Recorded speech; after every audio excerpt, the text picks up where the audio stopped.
plus rien sur la Terre. Donc là, ça veut dire que l'antéchrist va réellement prendre place et il y aura des décapitations. On va vous couper la tête. En cas d'enlèvement, c'est quoi ta première réaction ou tes premières réactions? Wow. Ah, c'est une bonne question. Hein. Franchement, je crois que je vais me poser et je vais réfléchir pour au moins 10-20 minutes pour réaliser que je suis resté en vrai de vrai. Parce que je me dirais que ma vie aura servi à rien en fait.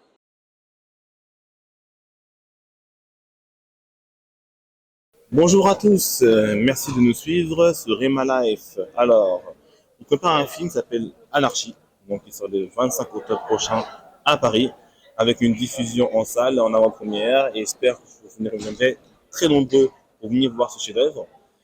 Et donc ce film parle de ce que beaucoup de chrétiens peuvent redouter, tout simplement parce que c'est comme le jour clé pour les chrétiens, c'est-à-dire l'enlèvement. Voilà. Et donc, nous sommes ici à la Cité Royale et nous allons faire un micro-trottoir pour en parler avec nos frères et sœurs de l'église. Mais avant de commencer à parler avec nos frères et sœurs de l'église, d'abord, Yanis, là, tout de suite, la sécurité est enlevée. Qu'est-ce que c'est ta réaction? Ah, j'avoue, je serais un PLS. Moi, je crie, je pleure. Non, j'avoue, je serais effondré, désespoir. Franchement, je vais me dire, de toute façon, quand on n'est pas enlevé, on sait pourquoi on n'a pas été enlevé. Donc, franchement, je serais effondré. Et j'aurais peur aussi, parce que je sais ce qui va m'arriver après. Okay. Et toi? Alors, moi, je pense, bon, j'aurais peur, évidemment. C'est sûr, la peur, c'est. Tout le monde aurait peur. Mais me connaissant, moi, je pense que je serai en mode survie. Je serai en mode, essayer de trouver un bunker quelque part, me cacher, tu vois, et attendre 3 ans. Attends 3 ans le retour du Seigneur. En mode, j'ai fait ma réserve de nourriture au maximum. Je reste là, j'ai fait la porte, ne bouge pas. Voilà, je pense que ça ma réaction, je pense. Ah, donc du coup, on va aller voir les gens et voir ce qu'ils en pensent. Ok. Donc, on a fait un film qui s'appelle L'Enlèvement. Ok. Et en gros, ça parle de chrétiens qui resteraient pendant l'enlèvement, donc ne sont pas enlevés. Ok. Donc là, la question que je vais te poser, mon frère, elle est très simple. Toi, comment tu réagirais si tu n'étais pas enlevé? Là, au niveau quel est ton premier sentiment? Je dirais waouh, incroyable. Avec tout ce que j'ai fait sur cette terre-là, je ne suis pas enlevé. Qu'est-ce qui n'a pas marché? Qu'est-ce qui a fauté? Je serais vraiment dessus, complètement dessus. Parce que je me dirais que ma vie aura servi à rien en fait. Et ça sera un déshonneur, une déception. Je ne peux exprimer. Waouh, franchement, je serais très triste. Mais je pense que ce que je vais faire, je vais demander Seigneur, tue-moi maintenant. Honnêtement, c'est connaissant ce qui arrive après l'enlèvement. Je pense que je demanderai à Dieu de me récupérer. Sinon, j'ai beaucoup prié. J'ai beaucoup prié pour qu'il me donne la force de supporter la grande tribulation et pas perdre la foi. Je pense que ça sera ça le plus important. Soit il me prend maintenant, soit qu'il me donne la force de ne pas régner son nom et de ne pas accepter la marque de la bête. Des regrets. Des regrets. Parce qu'en fait, tu peux pas. La conscience, en fait, c'est la lumière de ton âme. Tu peux pas te mentir à toi-même. Je vais recommencer. Je vais commencer à me dire qu'est-ce que j'ai fait, qu'est-ce que j'ai pas fait, qu'est-ce que j'aurais dû faire et qu'est-ce que je n'ai pas fait aussi. Okay. C'est ça, en fait. Tim, là, on est avec le logisticien Paul Elie, et qui est l'homme couteau suisse. Ah, il fait tout. Ah, je pense que... Ah, c'est une bonne question. Je pense que je serais un peu bouche bée. En fait, je pense que je serais choqué. Bah oui. Et peut-être dans le déni. Je pense que je vais essayer de regarder la télé, de regarder par la fenêtre, histoire de bien réaliser que ce qui se passe, c'est vraiment ce qui se passe.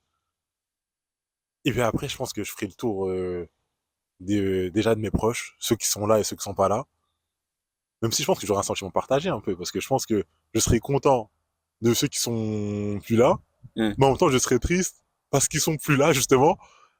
Et après, ouais, je pense que je me sentirais coupable d'être là. David, le scénariste du film. Donc là, David, je te pose la question à toi. Ouais. En cas d'enlèvement, c'est quoi ta première réaction ou tes premières réactions? Wow. Ah, c'est une bonne question. Hein. Franchement, je crois que je vais me poser et je vais réfléchir pour au moins 10-20 minutes pour réaliser que je suis resté en vrai de vrai. Je vais cogiter de ouf et je vais forcément avoir des regrets. des regrets par rapport à tout ce que j'ai fait. Alors j'en étais conscient, parfois inconsciemment. Voilà, je pense que ça va être ça. Est-ce que tu resterais seul ou tu irais vers d'autres gens?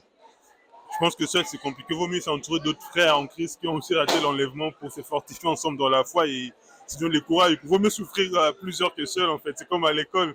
Quand tu es puni, tu es seul, tu sens toute la douleur, mais quand vous êtes puni, mais vous êtes en cours, en groupe, ça passe beaucoup mieux. D'accord. J'irai vers les autres, ok, mais tu irais évangéliser, au contraire, tu te casserais, bah, je serais allé évangéliser encore plus, hein, encore plus, parce que je me serais dit que j'ai peut-être pas assez évangélisé, même si t'es poursuivi, même si la bête est là et tout, ah oui, d'accord, ok, c'est bon, bah écoute, merci beaucoup, c'est un chrétien courageux, voilà, parce que d'autres répondaient qu'ils se cacher, même dans un bunker et tout, tu as évangélisé, ok, bah merci. Déjà, en toute honnêteté, je resterai seul pour prendre conscience, pour réfléchir, pour voir ce qui n'a pas marché. Et en fonction de ça, je sais qu'il y a une force surnaturelle qui va me dire c'est pas fini. Si tu es encore là, c'est que tu as une deuxième chance. Donc je vais saisir cette chance-là pour ne pas rater le prochain train. Non, je me cacherai pas. J'irai plus vers les autres et tout en portant en fait portant la bonne nouvelle aux autres. Ok. Dernière question. Pour toi, à ce moment-là, c'est quoi ta plus grosse crainte? Ma plus grosse crainte. C'est-à-dire, ouais, est-ce que par exemple, moi, c'est que ma plus grosse crainte, c'est de me dire que mes enfants, ils sont restés aussi, tu vois. J'irai chercher pour trouver où ils sont, je sais pas. Qu'est-ce que c'est ta plus grosse crainte? Ma plus grosse crainte, ça serait le après. Qu'est-ce qui se passera après? Parce qu'à ce moment-là, l'église a été enlevée. Le Saint-Esprit et l'esprit de l'église sera monté aussi avec. Il n'y aura plus rien sur la terre. Donc là, ça veut dire que l'Antéchrist va réellement prendre place et il y aura des décapitations. On va vous couper la tête. Et toutes ces choses-là, c'est ça que... Voilà. Ok. En gros, À ce moment-là, ma plus grande crainte, ça serait que je puisse régner la foi, que je puisse craquer face aux persécutions, face aux menaces, face aux souffrances, face aux tribulations.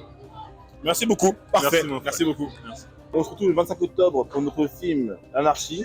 Rendez-vous sur la billetterie que vous verrez à la fin de la vidéo. Et puis, on remercie notre frère d'avoir participé. Et puis, le programme, tu seras enlevé. tu seras enlevé aussi. Alléluia.